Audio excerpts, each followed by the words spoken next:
嗨，大家好。很多人一提到面食就会发怵，因为不会和面。有没有一种方法可以不和面，甚至不擀面就可以做馅儿饼呢？不过馅儿还是要你自己动手的。今天这个馅儿可能是你从来没吃过的。500克猪肉馅儿，加1汤匙酱油，半茶匙盐，1/4茶匙白胡椒粉，半汤匙姜末，1汤匙蚝油，1茶匙香油。先打入1个鸡蛋，第2个鸡蛋分离出一部分蛋清，蛋黄放在馅里，蛋清留着，一会儿有大用。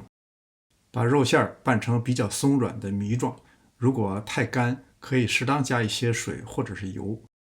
青菜我用的是 kale， 也就是羽衣甘蓝，用它来炒菜又柴又硬，不好吃，特别是这梗儿一定要去掉。不过如果用叶子切碎做馅儿，结果应该是能出乎大多数人的意料。你看我也没有切得特别碎，切好以后拌到猪肉馅里。这是葱花，我用了3根葱，最后才放，是为了尽量保持葱花的新鲜味道。一直搅拌到肉菜混合成一体就可以了。这是今天的另一个主角，从 Costco 买的薄饼，一包是18张，一共2包，一次用不完，可以放到冻箱里保存，像春饼一样薄。我刚才说了不用擀，但是个别的不够圆，也是可以劳驾擀2下的。刚才分出来的蛋清，这时候就派上用场了，沿着边缘刷上一圈，馅儿只铺一半。我准备的馅儿大约可以烙10张饼，然后对折，先把馅儿轻轻地压平整，也把空气排出，然后再压实边缘。由于边缘有蛋清，这样压实已经很紧了。如果实在不放心，还可以用叉子压一下，同时也起到一个装饰的作用。接下来要选用一个厚一点的饼铛来烙这个饼，加少许油。烙饼不能着急，特别是这种有生肉馅的饼，更是要小火慢烙。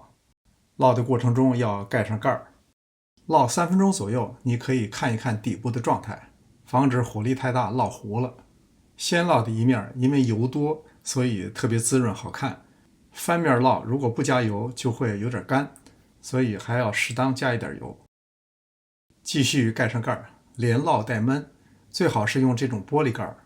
当看到馅饼鼓起来了，就是熟了。这时候如果对表面的颜色不太满意，可以再适当多烙一会儿。比如这边缘还可以立起来，这样烙一会儿。按照我这种方法，厨房新手也能做出非常漂亮的馅饼了。由于饼皮非常薄，刚出锅的时候，外皮甚至还有点酥脆的感觉。至于味道嘛，应该说是出奇的好，有点像荠菜馅饼，味道新颖。